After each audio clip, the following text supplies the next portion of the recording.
All right, so like one question people have, well, one issue right now is what are the federal protections if you're doing adult use, and what are the protections if you're doing medical marijuana?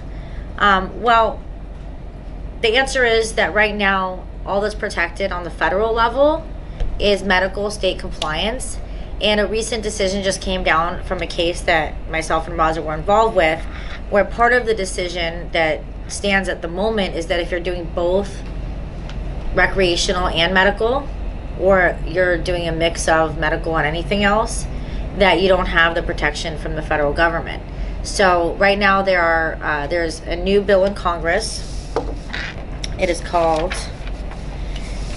HR 5779. Oh, sorry, HR 4779, and there's HR 975, and those are two pending federal legislations to, in summary, expand the current Rohrabacher-Farr protections, which are the medical compliance protections in the U.S. Congress, to adult use, and to start providing more criminal justice reform on the federal level.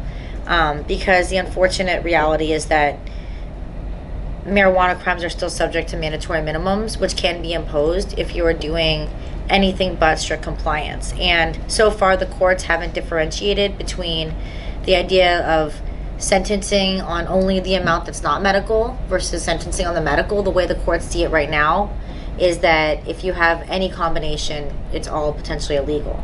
So that's why it's really important that even though we have this licensing system in Los Angeles, this licensing system in our state and also across the country, that we don't become complacent, and that we more than ever try to make sure that all of our politicians across the country in Congress, in the Senate and the House, move on this HR 4779 and expand protections, because if not, then the federal government does have the power to come in and spend money on enforcing non-medical.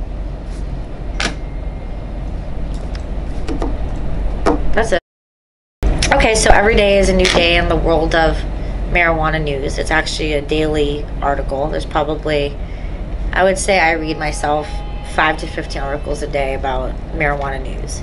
So today we're going to talk about something that's on everyone's mind and something that happens to be in the news today, which is what is the reach of the federal government in asset forfeiture?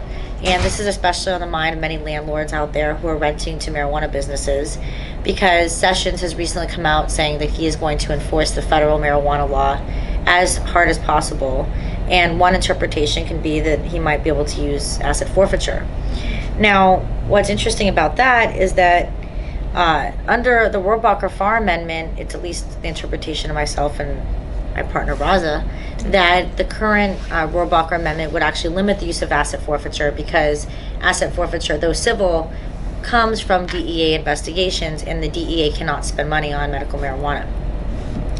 But that being said, today Congressman Ted Lieu from right here, Torrance, a Democrat, and Justin Amash, a Republican from Michigan, introduced legislation in the federal House of Representatives called the Stop Civil Asset Forfeiture Funding for Marijuana. Hold on, I have a call from my babysitter. Hello? Yeah. Yeah. All right, so you'll just talk. Is it rolling the thing? I'll just say what's going on. Okay, it's already on? Mm-hmm. Okay. You could just do like a still frame and then put like a little slide, Allison. No. Or out.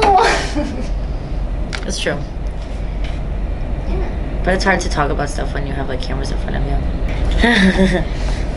Lauren is Lauren coming? Lauren is the real boss here.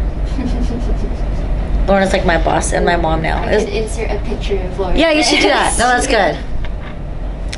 Lauren keeps everybody in line. She does.